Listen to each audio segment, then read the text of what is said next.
오늘 우리에게 주시는 하나님의 말씀은 사도행전 17장 1절에서 15절 말씀인데 제가 말씀을 봉독하도록 하겠습니다. 바울 일행은 암비볼리와 아볼로니아를 거쳐서 데살로니가에 이르렀다. 거기에는 유대 사람의 회당이 있었다. 바울은 자기 관례대로 회당으로 그들을 찾아가서 새 안식일에 걸쳐 성경을 가지고 그들과 토론하였다. 그는 그리스도께서 반드시 고난을 당하시고 죽은 사람들 가운데서 살아나셔야 한다는 것을 해석하고 증명하면서 내가 여러분에게 전하고 있는 예수가 바로 그 그리스도이십니다 하고 말하였다. 그들 가운데 몇몇 사람이 승복하여 바울과 실라를 따르고 또 많은 경건한 그리스 사람들과 적지 않은 귀부인들이 그렇게 하였다.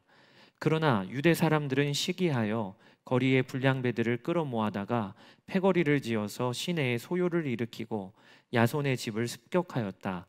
그리고 바울 일행을 끌어다가 군중 앞에 세우려고 찾았다.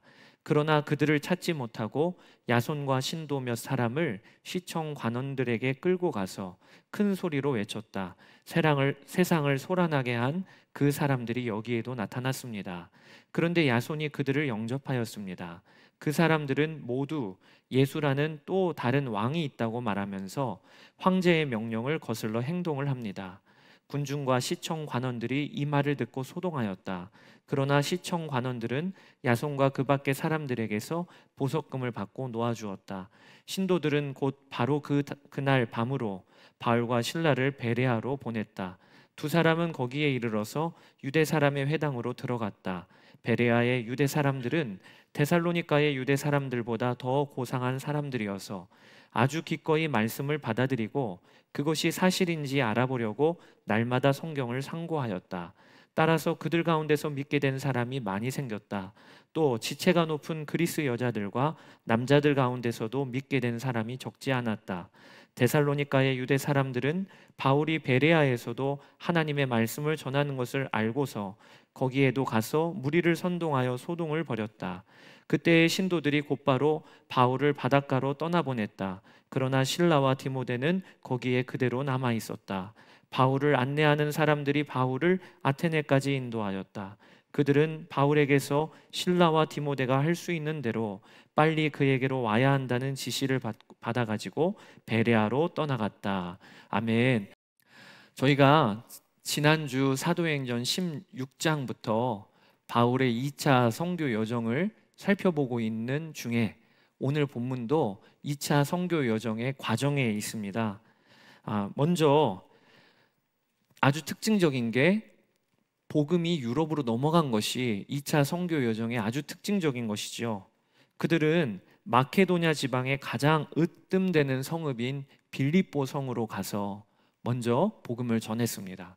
그리고 유럽의 첫 신도인 여성 루디아가 회심을 하여 이렇게 추수를 거두었고요. 그리고 빌립보 감옥에서 간수와 그 가족들이 세례를 받음으로 빌립보 교회가 세워졌습니다. 이 빌립보 교회는 이후에 사도 바울의 선교 여정에 그 어떤 교회보다도 헌신적으로 협력하고 지원했던 교회가 바로 빌립보 교회였어요.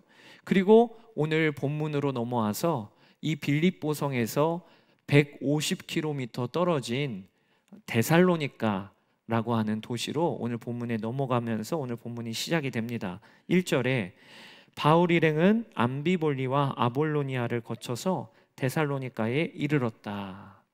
이 데살로니가라고 하는 도시는 지금도 데살로니키라고 하는 이름으로 그리스에서 아테네 다음으로 두 번째로 큰 도시입니다. 근데 이 데살로니키라는 이름은요, 알렉산더 대왕의 여동생의 이름이 데살로니키였어요.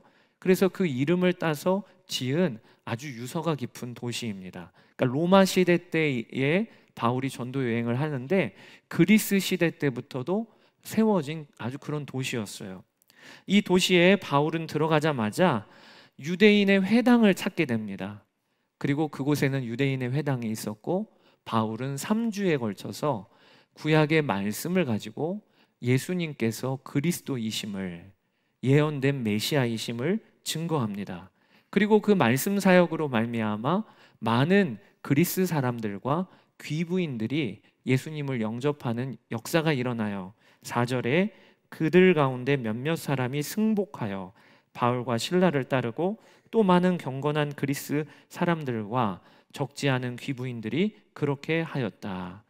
여기 경건한 그리스인이라고 하는데 이들은 누구냐면 원래는 이방인들인데 유대교에 들어와서 여호와 하나님에 대하여 믿음이 있었던 자들을 말하는 거예요. 그러니까 그들이 바울이 말씀을 가지고 선포를 할 때 반응했던 것이죠. 이방인들이 반응하기 시작하는 거예요. 반면 유대인들은요, 처음엔 유대인들도 바울을 환영했어요. 바울이 바리새파고 특별히 가말리엘 문화생, 바리새파 중에서 최고의 명성이 있는 그런 학파예요. 거기에 문화생이라 하니까 이 유대인들도 그럼 회당에 오셔서 말씀을 좀 강론해 주시죠. 그렇게 3주 동안이나 바울을 세웠습니다. 근데 바울을 세워서 말씀을 이 선포가 되니까 이방인들이 들썩들썩 거리는 거예요. 복음에 반응하는 거예요. 그것을 보면서 유대인들의 마음에 시기가 일어났다고 오늘 본문에 기록하고 있습니다. 이 사람들 가만두면 안 되겠구나. 다른 도시에서부터도 이 바울과 그 일행이 유대 회당을 막 휘저어놨다고 하던데 진짜 그러네. 그러면서 그들이 딱 돌아섭니다. 유대인들은요. 그리고 거리에 있는 불량밴들을 모아서 그 바울 일행이 묵고 있다는 야손의 집을 쳐들어가요. 그리고 그 야손의 집에 쳐들어가 보니까 바울 일행은 때마침 집을 외출하는 상황인 거예요. 그러니까 바울은 잡아다가 끌어갈 수는 없고 야손이라도 끌고 데살로니가의 법정으로 끌고 갑니다. 그리고 그들이 누명을 씌우기를 뭐라고 누명을 씌웠냐? 이들은 천하를 어지럽게 하는 자들이고 그리고 로마 황제 가이사 외에 다른 임금이 있다고 하는 자들입니다 라고 하는 고발을 합니다. 그러니까 로마 입장에서는 이것은 반란죄에 해당하는 것이죠. 그게 오늘 본문의 기록이에요. 근데 여기 놀라운 것은요, 야손의 반응이에요. 야손은 예수님을 알게 된 지 채 3주 정도밖에 지나지 않은 자입니다. 우리로 따지면 새가족 과정도 안 끝났어요. 그런데 억울하죠. 갑자기 졸지에 예수님 믿는 그것으로 로마의 반란 죄인으로 몰리게 된 거니까 얼마나 황당하고 억울한 일이에요. 그럼에도 오늘 본문에 보면 야손이 반박을 했다거나 그리고 예수 믿기를 포기했다거나 하는 기록이 없어요. 그 말은 야손은 믿음을 지켰다는 거예요. 예수 믿고 고난당하고 예수 믿고 이런 위기에 처해도 그게 예수 믿는 거야 라고 야손은 알고 믿었다는 거죠. 그래서 오늘 본문에 야손은 보석금을 주고 풀려나게 되고 그리고 바울 일행은 데살로니가에서 쫓겨나게 됩니다. 그래서 약 80km 정도 되는 베레아라는 도시로 이동을 해요. 근데 이 베레아에 와서도 바울은 전혀 멈춤이 없이 유대인의 회당 찾고 회당에 들어가서 말씀을 증거합니다. 구약의 말씀으로 예수가 그리스도이심을 강론을 한 것이에요. 그런데 이 베레아는 데살로니가의 사람들과는 전혀 반응이 다르기를 그들은 훨씬 진지했어요. 성경에. 그래서 바울이 말씀을 강론하니까 그 말씀을 그러한가 아닌가를 계속 말씀으로 찾아도 보고 그리고 이 말씀을 상고하면서 맞구나. 구약에 예언된 메시아가 바로 나사렛 예수 그리스도이시구나. 그렇게 그들이 이야기를 합니다. 11절에 베레아의 유대 사람들은 데살로니가의 유대 사람들보다 더 고상한 사람들이어서 아주 기꺼이 말씀을 받아들이고 그것이 사실인지 알아보려고 날마다 성경을 상고하였다. 이 베레아인들의 반응이에요. 여러분 구약에 보면 이사야서 52장에 고난받는 종에 대한 이야기가 시작이 돼서 그 유명한 53장까지 이어집니다. 52장 13절 14절 제가 읽어드려 볼게요. 보라 내 종이 형통하리니 받들어 높이 들려서 지극히 존귀하게 되리라. 전에는 그의 모양이 타인보다 상하였고 그의 모습이 사람들보다 상하였으므로 많은 사람이 그에 대하여 놀랐거니와. 이런 메시아 고난받는 종에 대한 이야기가 이사야서에 펼쳐지고 있어요. 이게 예수님 오시기 전에 무려 700년 전에 기록된 성경입니다. 그런데 성경이 앞뒤가 좀 안 맞는 것이 하나님의 종인데 받들어 높이 들려지는데, 그런데 그 다음에 모든 사람보다 그 모양이 상하였다. 이거를 예수님 없이 읽어보세요. 도무지 이해가 안 되는 거예요. 아니, 하나님의 종인데, 그 존귀한 왕이신 하나님의 그 존귀한 자인데, 그런데 그 모양은 사람들에 비하여 상하였다. 사람들이 다 놀랄 정도로 상하였다. 이게 연결이 안 되는 거예요, 예수님 없이는. 그러니까 유대 회당에 들어와서 매 주일마다 구약의 말씀을 듣고 들어도 사람들은 그냥 듣기만 했지, 이 말씀이 도무지 풀어지지를 않았는데, 바울이 와서 그 메시아가 오셨다. 그리고 십자가에서 받들어 높이 들리셨다. 그리고 그 십자가에서 다른 사람들이 놀랄 정도로 온몸이 찢기고 상할 때까지도 가셨다. 그런데 그분이 죽으셨지만 또 부활하셨다 라고 하는 이 예수님의 십자가 사건을 이야기하니까 비로소 구약에 예언된 고난받는 종에 대한 말씀이 풀리기 시작하는 거예요. 예수님이라고 하는 퍼즐이 들어가니까 드디어 하나님의 구원 역사가 보이기 시작하는 거예요. 그러면서 그들이 맞구나, 나사렛 예수 그리스도, 십자가에 달리신 예수님이 아니면 이 말씀은 설명이 안 되는 일이었구나 라는 것을 베레아 사람들이 말씀을 통해서 인정하게 됐다는 거예요. 그리고 그들 중에 많은 이들이 주님께로 돌아왔다. 그래서 12절에 따라서 그들 가운데서 믿게 된 사람이 많이 생겼다. 또 지체가 높은 그리스 여자들과 남자들 가운데서도 믿게 된 사람이 적지 않았다. 여러분, 바울의 1차 선교여행, 2차 선교여행, 그 모든 과정에서 이런 지역은 없었어요. 고난, 박해 다 있었는데 이렇게 말씀이 선포되니까 그 말씀을 귀 붙들고 그 말씀을 상고하면서 그들이 예수님께로 돌아왔던 이런 부흥이 있었던 지역은 베레아예요, 베레아. 근데 마귀가 그걸 기뻐하겠습니까? 가만두지를 않지요. 그 베레아에 고난이 없고 박해가 없으니까 어떤 일이 일어났냐? 데살로니가로부터 유대인들이 쫓아왔어요. 참 독하죠. 아니, 본인들이 쫓아냈으면 그만이지. 베레아에서도 말씀 전한다는 소식 듣고 3일 길 걸리는 그 길을 쫓아와서 거기에서도 무리를 선동해서 바울 일행을 고발하려고 하는 겁니다. 그래서 결국에는 바울은 베레아에서도 급히 나오게 돼요. 그의 일행인 디모데와 실라는 베레아에 남겨놓고 바울만 가이드의 이 안내를 따라서 급히 배를 타고 아덴까지 온 것이 오늘 본문의 내용입니다. 저는 오늘 본문의 내용을 통해서 두 가지 하나님께서 우리에게 주시는 도전이 있다고 여겨져요. 그리고 여러분과 나누고 싶습니다. 첫 번째는 하나님이 오늘 데살로니가와 베레아 전도를 통해 우리에게 도전하시는 첫 번째는 왕이 다른 삶을 살라라는 거예요. 왕이 다른 삶을 살라. 저는 오늘 말씀을 묵상하면서 이상하게 마음에 감동되어졌던 것이 무엇이었냐면 데살로니가의 유대인들이 바울을 고발하는 고발 내용이 감동되어졌어요. 그들이 바울 일행을 고발하려고 하는데, 아니, 바울 일행이 사기를 친 것도 아니고 도둑질한 것도 아니고 무슨 죄를 진 거 아니지 않습니까? 그저 유대인의 회당에서 3주 동안 유대인들이 허락을 해서 말씀을 강론한 것밖에 없어요. 그런데 그들을 세상 법정으로 끌고 가려고 하니까 어떻게 그들을 법정으로 끌고 가서 이야기를 할 수 있냐는 거예요. 사기를 친 것도 아니고 도둑질한 것도 아닌데. 그러니까 그들이 생각해낸 것이 무엇이냐면, 맞다, 바울 일행이 하는 이야기가 예수는 주라, 예수님을 주님이라고 고백하는 거예요. 근데 그 주라고 하는 헬라어 단어가 퀴리오스거든요.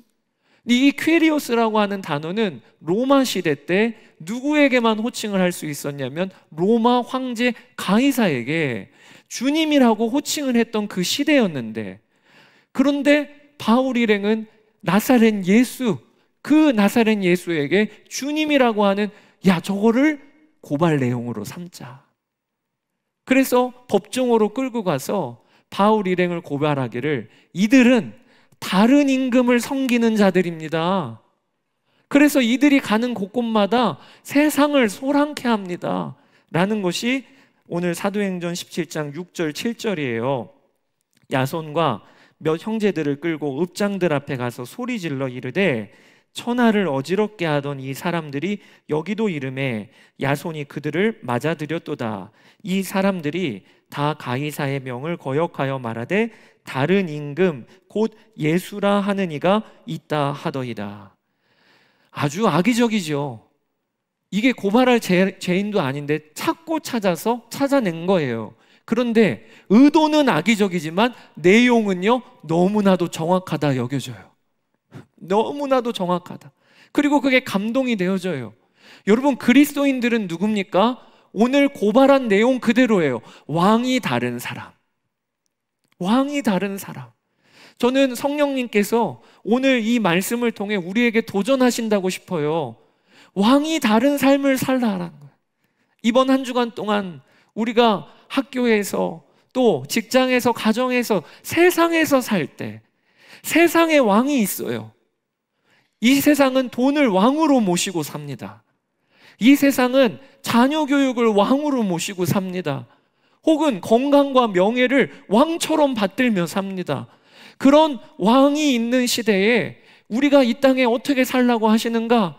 오늘 고발의 내용처럼 저들은 왕이 다르다. 다른 임금을 모시고 사는 자들이다. 누가 우리를 좀 고발했으면 좋겠어요. 이런 마음으로 이번 한 주간을 살라. 이게 우리가 오늘 붙들 첫 번째 주님의 도전입니다. 여러분, 그리스도인은요 주일 되면 교회 가는 사람이 그리스도인 모양은 맞지요. 그러나 그걸로는 설명이 부족해요. 그리스도인은요 그리스도인 공동체에 속한 사람 맞지요. 그게 교회의 어원적인 의미예요. 공동체. 그러나 그걸로도 부족해요. 가장 정확한 그리스도인에 대한 설명은요 우리는 주님이 왕이세요. 우리가 붙들고 우리가 기준 삼고 우리가 나를 점검하고 우리가 마땅히 따라야 될 모든 일은 주님이시고 주님의 말씀이에요. 그게 그리스도인인 것입니다. 지난 한 주간 동안 왕이 다른 삶을 살다가 오늘 이 예배의 자리에 오셨습니까? 대답이 작으시네요.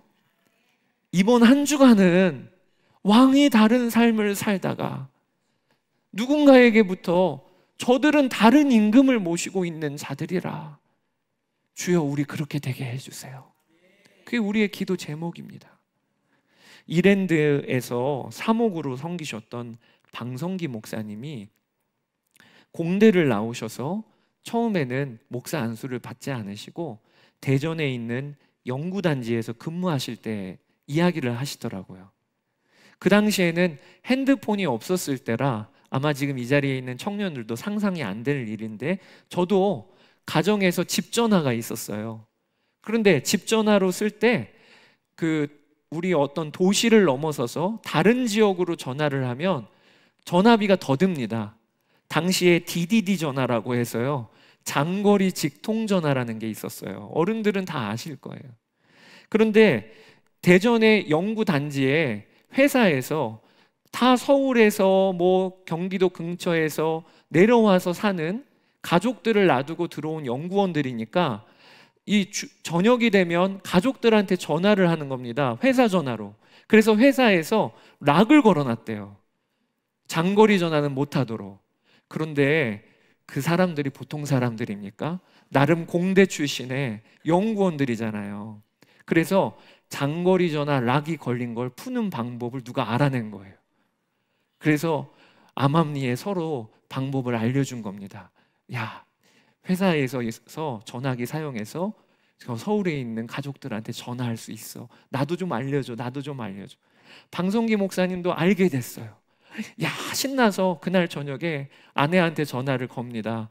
어디야? 나 지금 회사야. 어떻게 전화했어? 회사 전화로 못하잖아. 다 방법이 있어. 알게 됐어. 너무 신나서 전화를 하는데 아내분이 이렇게 이야기하더래요. 불법이잖아요. 그거 불법이잖아요. 기분이 확 상하더랍니다. 아니, 전화해야 하면 반가워해주고, 아, 잘 됐다, 자주 전화할 수 있겠네, 이렇게 반응해 줄 줄 알았는데 범죄자 취급을 하니까, 그러니까 기분이 확 상하더래요. 그때 그 목사님의 입에서 툭 튀어나온 말이, 다들 그렇게 해. 다들 그렇게 해. 그런데 그렇게 하고 전화를 끊었는데 마음에 너무 슬프더래요. 마음에 슬픈 마음이 들더래요. 성령의 근심이죠. 다들 그렇게 한다고 너도 그렇게 하면 되겠니? 복음 전하는 일을 위해서 회사에, 나는 회사가 나의 선교지야, 회사가 나에겐 사명지야, 그렇게 들어온 연구소인데 다들 그렇게 한다고 너도 그렇게 하면, 그러면 언제 복음을 증거할 수 있겠니? 그게 그렇게 깨달아지더래요. 그리고 나서 직장에서 왕이 다른 삶을 사는 그 삶을 나는 살아야겠다, 그걸 나눠야 되겠다. 그리고 이랜드의 사모까지 하시게 된 거예요.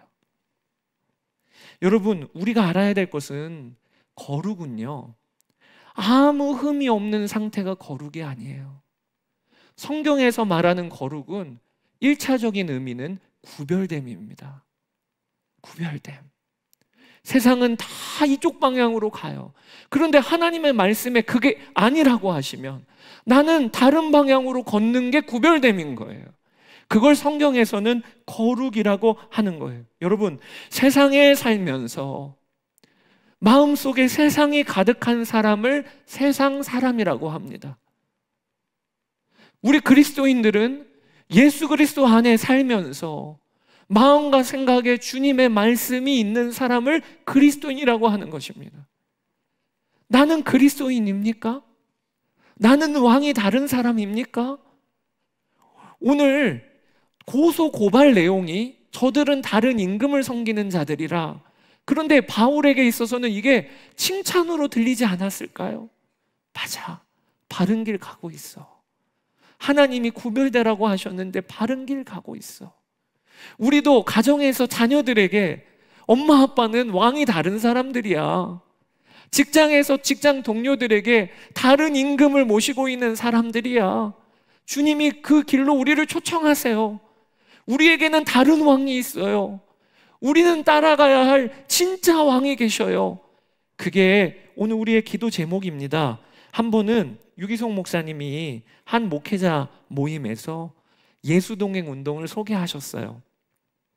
그러면서 예수님이 내 안에 계십니다, 예수님이 나를 떠나지 않으십니다, 우리가 할 것이 그 예수님 붙들고 목회도 하고 삶도 사는 그것뿐이에요, 이렇게 예수동행 운동을 소개하고 세미나를 했는데, 그 세미나를 마칠 때쯤 한 목사님이 진지하게 그런 고백을 하시더래요. 저는 그동안 예수님 내 안에 계시다 알고도 있었고 성도들한테 전하기도 했는데 가르치기도 했는데 내가 정말 예수님을 믿지 않았구나라는 걸 깨달았습니다. 그러면서 하시는 이야기가, 저는 한 번도 예수님 때문에 불편한 적이 없었습니다. 그런 이야기를 하시더래요. 예수님을 내 안에 모시고 있다고 하면서 한 번도 예수님 때문에 불편한 적이 없었다. 내가 그동안 정말 머리로만 알았구나, 진짜 믿지를 않았구나. 사랑하는 여러분, 우리가 예수님을 왕으로 모시면요, 세상을 살다가 불편할 때가 옵니다. 불법은 아니지만 저울을 조금 수정해서 그람수를 달리하는 세상에서 바른 길을 걷고 정직하게 걸으려고 할 때에는 불편할 때가 와요. 사람들이 모여서 상사 욕도 하고 동료 욕도 하고 뒷담화를 하는 그 시간에 함께 있다가 보면 참여하지 못할 때 불편함이 와요. 예수님이 왕이시면, 예수님을 왕으로 모시면 세상에 살면서 불편할 때가 와요. 그런 삶을 지금 살고 계시는 분이 있다면 주님이 여러분들을 격려하세요. 그게 틀린 길이 아니에요. 바른 길을 잘 가고 있는 거예요. 그런데 반대로 예수님을 마음에 모시고 있다고 하면서도 한 번도 불편한 적이 없다, 그러면 사실은 내가 지금 세상 임금을 따르고 있는 거예요. 불편한 게 없는 거예요, 세상 살면서도. 그걸 돌이키라고 주님이 오늘 우리에게 말씀해 주고 계세요. 데살로니가 사역을 통해 우리가 붙잡을 일이에요.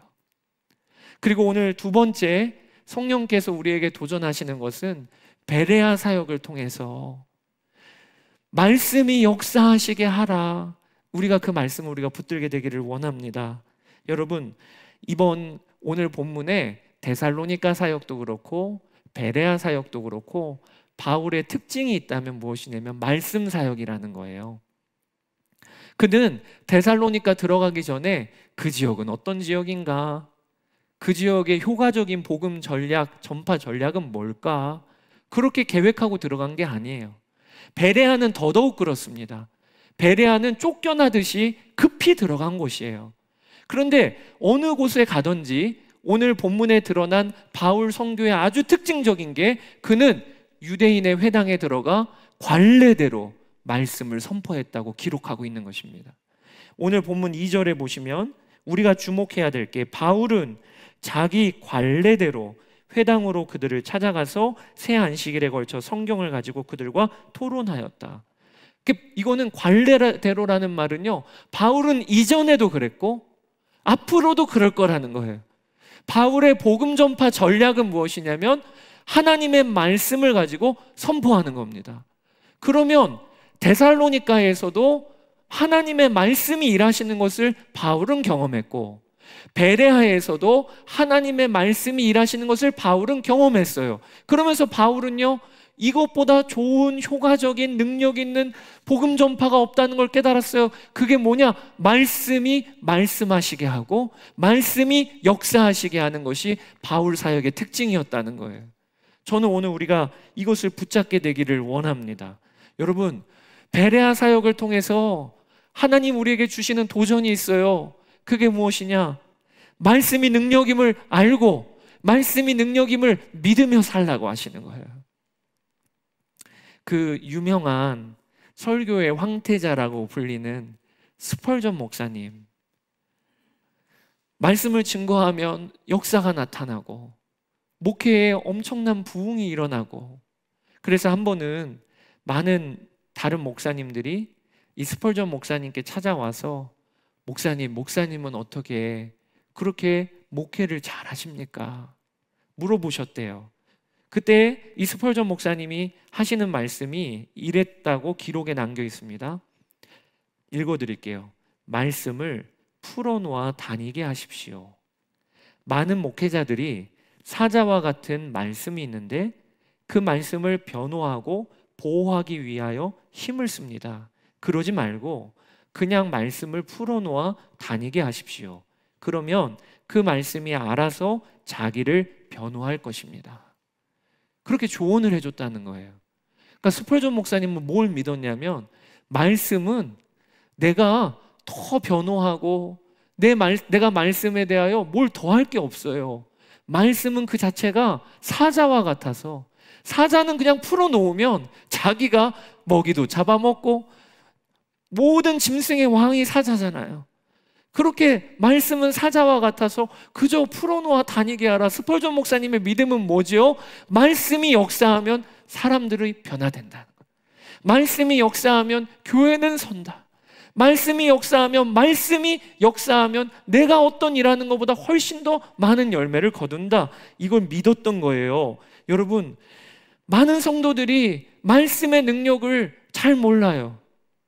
말씀이 얼마나 능력 있는지, 말씀이 얼마나 강한지 우리가 정말 그걸 믿어야 해요. 그리스도인은요, 말씀이면 충분하다라고 믿는 게 그리스도인인 거예요. 우리의 싸우는 무기는 하나님의 말씀입니다. 에베소서 6장 17절, 구원의 투구와 성령의 검 곧 하나님의 말씀을 가지라. 이 에베소서 말씀이 성령의 전신갑주예요. 그런데 성령의 전신갑주 중에 공격 무기는 하나입니다. 성령의 검 곧 하나님의 말씀이라 하셨어요. 말씀은 능력이에요. 말씀으로 이기는 겁니다. 교회도 하나님의 말씀으로 세워지는 거예요. 말씀이 들리기 시작하면 교회에 부흥이 일어납니다. 저는 이걸 믿어요. 제가 비교적 목회를 일찍 시작했습니다. 저희 모교회가 신학교에 들어간 20살 전도사에게 뭘 안다고 한 부서를 맡겨주셨어요. 교육 목사가 저희 교회는 없었어요. 그래서 중고등부를 맡은 전도사에게 담임 목사님이 뭐라고 호칭을 해주셨냐면 담임 전도사라고 호칭을 해주셨어요. 그건 엄청난 패러다임의 전환입니다. 교육 전도사가 아니고 담임 전도사라. 그러니까 많이 신뢰해 주신 거죠. 책임감 있게 목회를 그 어린 나이부터 할 수 있도록 배려해 주신 거죠. 적은 인원이 아니었어요. 150명 정도 되는 많은 아이들을 담당하는 전도사로 20살 초반부터 그 일을 감당을 했습니다. 그런데요, 처음에 목회를 시작할 때 뭘 어떻게 해야 될지를 모르겠는 거예요. 그래서 다 해봤습니다. 어떤 일도 해봤냐? 댄스 경연대회도 열어봤고요. 교회 1층 로비에 컴퓨터를 여기저기서 빌려와서 게임 대회도 열어봤고요. 그리고 토요일만 되면 고기를 몇 킬로 사다가 하여튼 몇 시간 동안 고기 구워 먹이는 일도 해봤고요. 그런데 아무리 열심히 해도요, 아이들이 안 변하는 거예요. 저는 아이들 쫓아다니고 아이들과 친해지고 하면 그러면 아이들에게 변화가 있을 줄 알았어요. 그런데 특별히 중등부 아이들은요, 거의 걸어다니는 시체와 같아요. 말씀을 전해도 침을 튀면서 그렇게 열변을 토해도 들리는 둥 마는 둥, 그 모습을 보고 있으면 야, 이게 안 되는 거구나. 좌절이 되더라고요. 한 1년, 2년 정도 목회를 하니까 지침이 오더라고요. 근데 그때 하나님께서 저에게 주신 도전 중에 하나가 말씀을 가르쳐 보았느냐? 말씀을 가르쳐 보았느냐? 당시에 큐티 운동이 한국교회에 한참 소개될 때예요. 그리고 우리 생명의 삶 큐티가 있으면 청소년용 큐티 교재가 이제 막 나오기 시작할 때예요. 그래서 그것을 제가 구입을 해서 큐티 반을 이제 모이기 시작을 한 겁니다. 인원은 한 반에 8명씩 모으는 거예요. 그래서 월요일부터 토요일까지 많을 때는요 8반을 제가 운영해 봤어요. 8반. 제가 나중에 이게 결국에는 저희 아내의 우울증으로 이어지게 됐지만 하여튼 사역은요 신나게 했어요. 월요일부터 토요일까지 큐티 모임을 하면 아이들 모아다 놓고 성경 읽혀보는 거예요. 그러면 성경을 읽어도 애들이 무슨 이야기인지를 몰라요. 그러니까 첫 주, 둘째 주, 한 달 정도 지났을 때에는 괜히 했나? 아니, 아이들에게 성경을 아무리 얘기해도 이게 뭐 무슨 이야기인지도 모르고 그리고 기본도 없고. 근데 참 놀라운 게 2달이 지나고 3달이 지나고 할 때부터 각 반별로 말씀 때문에 아이들이 반응하는 일이 일어나고 학교에서 이 말씀대로 순종하는 이야기를 고백을 하는 역사들이 일어나기 시작을 하는 거예요. 제가 그 시간을 통해서 너무 놀란 것이 야, 이게 뭐야? 아이들이 말씀을 이해를 하네? 말씀에 반응을 하네? 그러면서 말씀이 역사를 하네? 라는 것을 20대 초반에 사역을 하면서 경험을 했어요. 그게 저에게 있어서 얼마나 귀한 경험이 되는지 몰라요. 제 선화목자 젊은이 교회를 담당할 때 젊은이 아이들, 청년들은 인원이 1000명이 넘는 인원이에요. 네, 20대 초반의 아이들을 담당하는데 그때 청년 사역은 처음 해보는 거예요. 그리고 그 많은 인원은 어떻게 감당해야 될지도 모르겠어요. 요즘 청년들이 얼마나 바쁩니까? 요즘 청년들이 얼마나 이슈들이 많습니까? 그럼에도 불구하고 제 안에는 확신이 하나 있었어요. 말씀이 청년들에게 들어가면 바뀐다.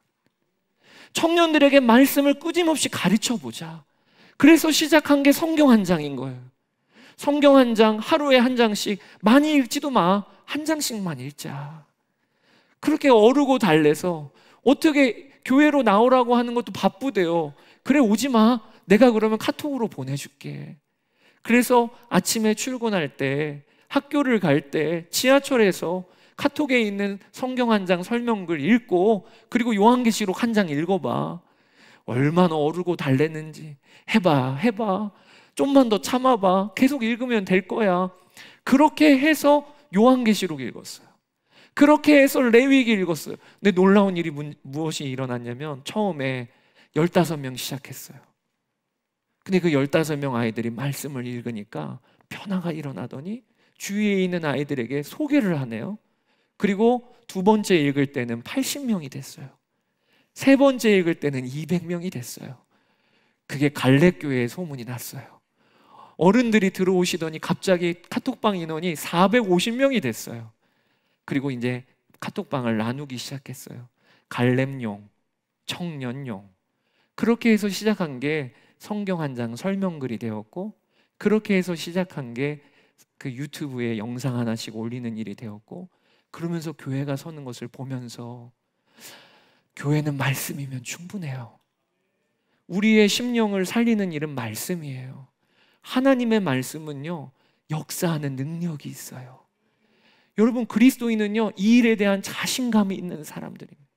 누가 마음에 병이 있습니까? 누가 관계가 틀어졌습니까?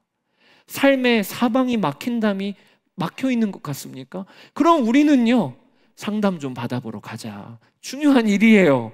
또 우리 바람 쐬러 나가자. 중요한 일이에요. 그러나 우리는 근본적으로 하나님의 말씀으로 데리고 가야 하는 거예요. 왜? 말씀이 능력임을 우리가 아니까요. 어떤 분은 말씀을 읽어도 별 변화가 없다고 말하는 분이 계세요. 읽어도 무슨 이야기인지 모르겠고, 매번 읽어도 어떤 감동도 없는 것 같고. 그럼 여러분, 말씀이 능력이 없어서가 아니고, 그건 어떤 상황인 거냐면 내가 그만큼 영적으로 병들어 있었다고 하는 증거인 거예요. 수술을 받고 병원에 누워보니까 병원에서 나오는 식사가요, 그렇게 맛이 없는 거 있죠. 밥맛이 없으니까요. 그래서 밥을 한 숟가락 뜨면 입에서요, 그냥 까실까실 거리는 것만 같아요. 아무런 맛도 없어요. 그런데 그때, 그러니 안 먹으면 됩니까? 아니에요. 오히려 그때 먹어야 되죠. 까실까실 거려도 밥맛이 없어도 꾸역꾸역 맵기 나오는 밥을 먹다가 보면 몸이 회복이 되고, 그러면서 밥맛이 있어지고, 그러면서 밥이 나에게 영양분을 공급하고 일어날 힘을 되어주는 것처럼, 하나님의 말씀이 감동이 없는 분들이 있을 수 있어요. 읽어도 무슨 이야기인지 모르는 분이 있을 수 있어요. 그럴 때 내가 이때일수록 더 말씀에 가까이 가야 되는 거예요. 그러면서 어느 순간 알게 됩니다. 말씀이 나에게 말 걸어오네.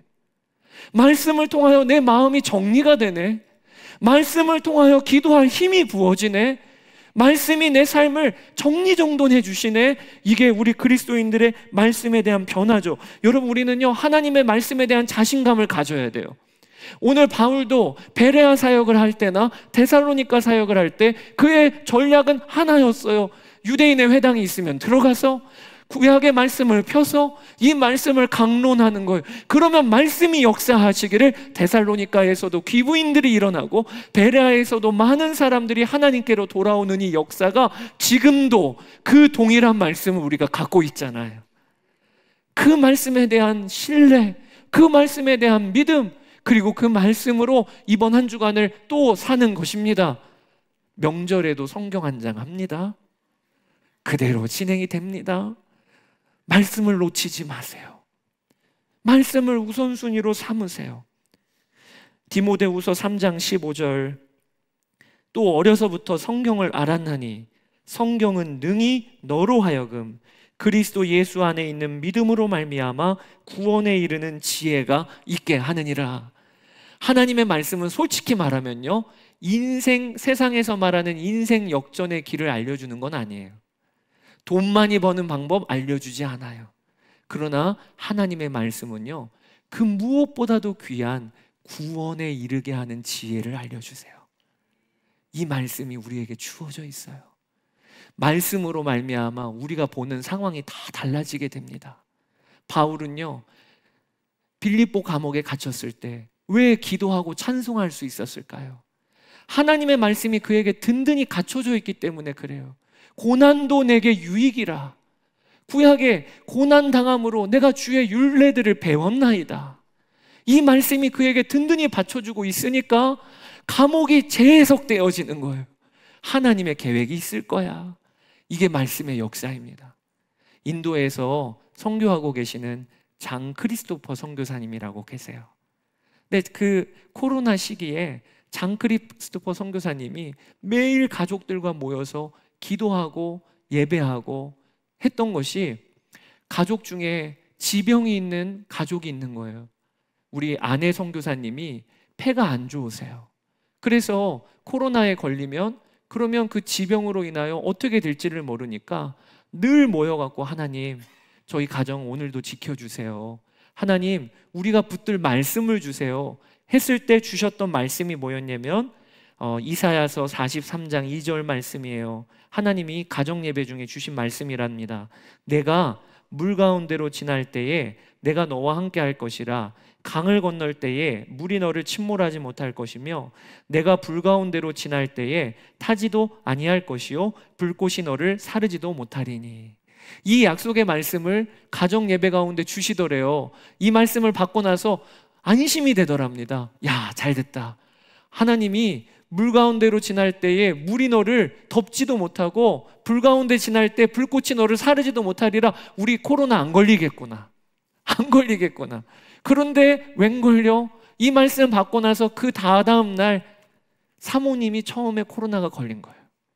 지병이 있는데 인도의 모든 병원들이 셧다운 되어지고, 그리고 약품이 없어서 병원 진료도 못 받는 상황에서 그냥 이 진통제 먹으면서 해열제 먹으면서 버텨야 되는 상황에서 아내 선교사님이 코로나에 걸린 거예요. 큰일 났어요. 그리고 얼마 지나지 않아서 남편 선교사님에게도 전염이 됐습니다.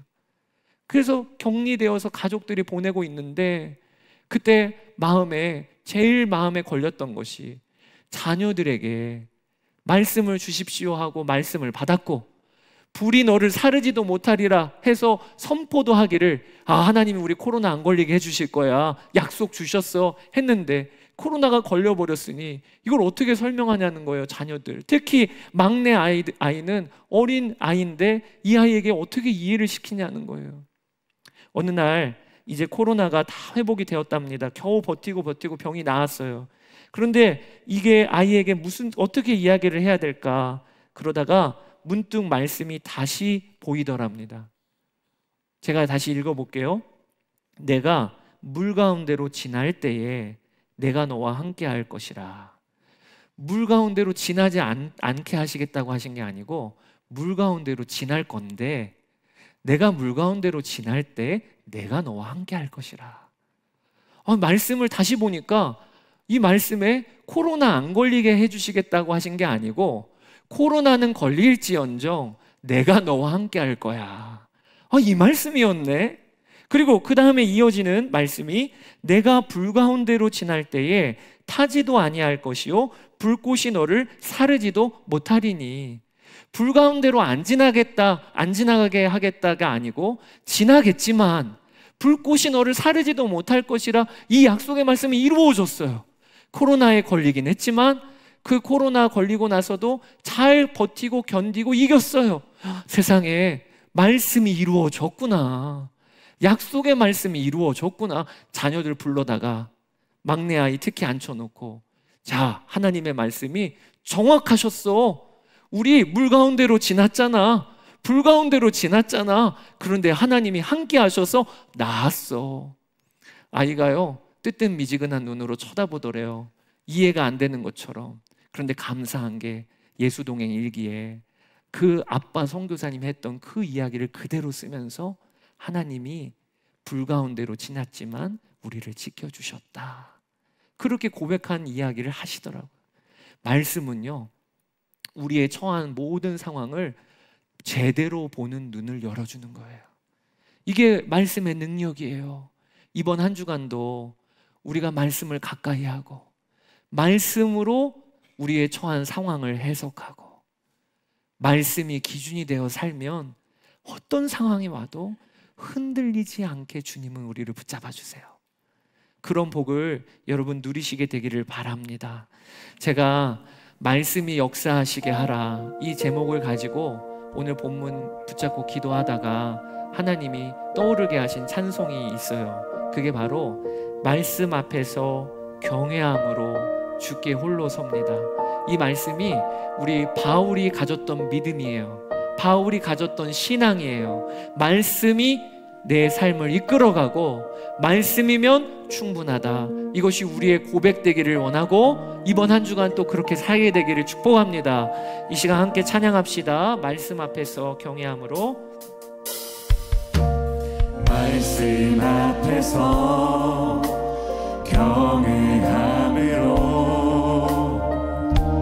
주께 홀로 섭니다. 생명의 말씀 읽고 순종해 주를 예배합니다. 주를 예배합니다. 기록된 말씀 힘이 있어서 진리로 우리 거룩해 하며 거룩한 말씀 세세 영원히 복음이 되어 말씀하시네. 하나님 말씀에 두려워 떠는 자, 그 말씀에 생명을 거는 자 한 사람 찾으시는 주님의 약속을 믿어. 하나님 말씀에 영원히 거는 자, 순종하며 주 따라가는 자, 영원한 하나님 나라 이뤄갈 주의 교회여 일어나라. 다시 한번 고백합시다. 말씀 앞에서 경외함으로 말씀 앞에서 경외함으로 주께 홀로 섭니다. 주께 홀로 섭니다. 생명의 말씀 읽고 순종해 주를 예배합니다. 주를 예배합니다. 기록된 말씀 힘이 있어서 기록된 말씀 힘이 있어서 진리로 우리를 거룩해 하며 우리 거룩해 하며 거룩한 말씀 거룩한 말씀 세세 영원히 복음이 되어 말씀하시네. 우리 이 시간 결단하며 찬양합시다. 하나님 말씀에 두려워 떠는 자,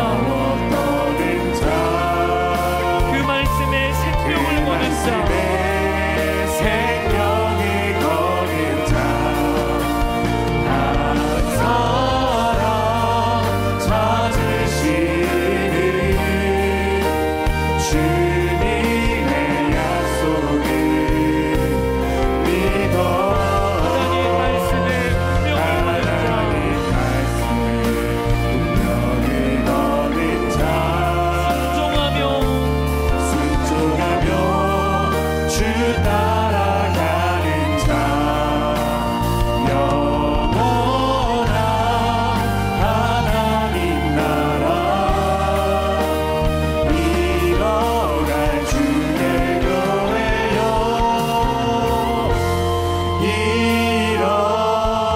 일어나라.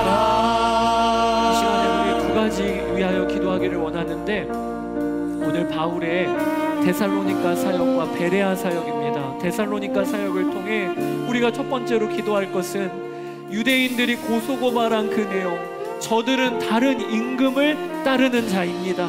주여, 저희가 세상 가운데 살면서 다른 임금이신 우리 주 예수 그리스도를 따르는 자들로 살게 하여 주옵소서. 이번 한 주간 동안에 우리의 가정에서, 직장에서, 학교에서 우리의 왕은 주 예수님이십니다. 다른 임금을 따르는 자들로 말씀에 순종하고 그렇게 사는 자들로 우리가 세워지게 해달라고 주의 이름 한번 부르고 기도하며 나가겠습니다. 주여, 아버지 하나님 감사를 드립니다. 아버지 하나님 우리가 다른 임금을 따르는 자들입니다. 아버지 하나님 우리가 다른 임금을 따르는 자들입니다. 아버지 하나님 우리가 세상 가운데 살면서 왕이 다른 자로 살게 하여 주소서. 아버지 하나님 우리가 순종할 분은 주님이십니다. 아버지 세상에 없는 가치관이 있다면 성령께서 이 시간 우리 마음을 밝게 드러내주시고 아버지 하나님 우리가 다른 임금의 손을 보시고 말하며 동안에 이보다 동안의 삶을 살게 되기를 원합니다. 아버지 하나님 우리에게는 다른 임금이 있습니다. 다른 주님이 계십니다. 세상 가운데 아버지 하나님 헛되이 종쳤던 것들을 내려놓고 우리 주님을 따르고 우리 주님을 섬기는 자들이 되기를 원합니다. 다들 그렇게 한다고 우리도 그렇게 하는 것이 아니라 하나님의 기뻐하시는 그 일에 우리가 따라가고 하나님이 원하시는 그 일에 우리가 순종하며 나아가는 역사들이 아버지 하나님 일어나게 하여 주십시오. 아버지 하나님 감사합니다. 우리의 학교와 우리의 거에서 우리의 가정에서 임금이 다른 자들로 살게 되기를 원합니다. 다른 임금을 섬기는 자들로 살게 되기를 원합니다. 주나의 아버지 하나님 감사합니다. 주님 우리 이 시간에 두 번째로 기도할 것은 베레아 사역을 통하여 우리가 붙잡게 되는 것이 말씀이 역사하시게 하면 됩니다. 말씀은 역사하십니다. 말씀은 능력입니다. 이 시간에 결단하기 원합니다. 혹여나 내 삶 가운데 말씀을 가까이 하기보다는 세상의 풍조와 소문을 가까이 하는 삶을 살았다면 그치고 말씀으로 돌아가게 하여 주소서. 말씀을 기꺼이 즐거워하는 데까지 이르기까지 말씀이 맛이 없어도 말씀에 감동이 없어도 꾸역꾸역 말씀을 가까이 하면서 우리의 영이 살아나고 우리의 심령이 회복이 되어지는 이 일이 이번 한 주간 우리에게 일어나는 일이 되게 하여 주소서. 이 말씀의 사람이 되게 해달라고 주의 이름 한번 부르고 기도하며 나아가겠습니다. 주여, 아버지 하나님 그렇습니다. 아버지 우리가 하나님의 말씀을 가까이 하며 말씀이 우리의 삶의 역사하시는 것이 이렇게 되기를 원합니다. 하나님의 말씀은 능력이 있고 살아있고 좌우의 날선 것보다 어떤 것보다도 예리하여 우리의 혼과 골수와 관절을 질러 속이기까지 하시는 능력의 하나님의 말씀, 그 말씀에 아버지 간증이 있는 우리들 되기를 원합니다.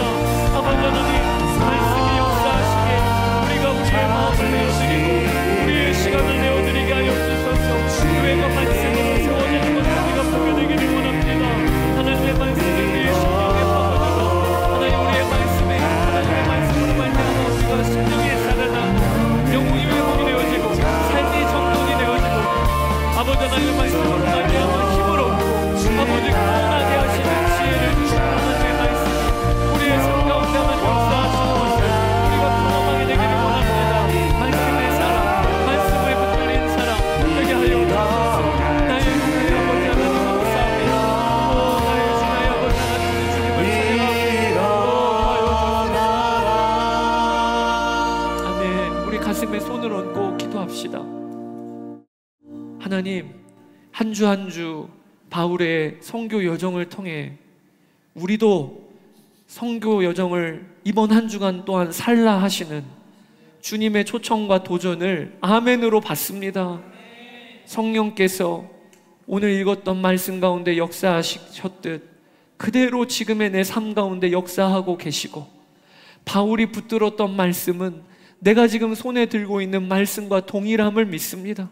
아버지 하나님 이번 한 주간 우리의 삶에 세상과는 다른 임금을 섬기며 사는 자들이라 그것이 우리의 이름이 되기를 원합니다.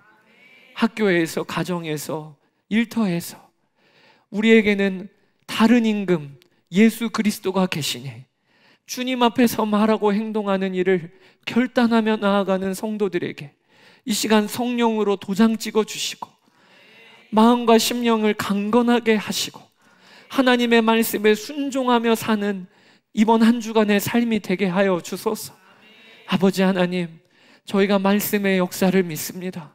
말씀의 능력을 인정합니다. 말씀을 가까이 하는 자들 되게 하여 주소서. 이번 한 주간도 말씀을 읽다가 우리의 심령이 회복이 되어지고 삶의 규모가 바로잡히고 믿음이 달라지고 병이 나음을 얻는 역사가 있게 하여 주소서. 그리하여 내 삶에 사자와 같은 주의 말씀이 다른 이도 살리고 가정도 세우며 우리의 자녀도 살리고 부모도 세우며 우리의 일터도 바로잡는 역사가 일어나는 일에 우리가 다 간증이 있게 하여 주시옵소서. 주님 사랑합니다. 주를 사랑하며 예배하는 모든 성도들의 삶에 성령의 충만함으로 역사하여 주옵소서. 감사드리며 우리 주 예수 그리스도의 이름으로 기도드렸습니다. 아멘.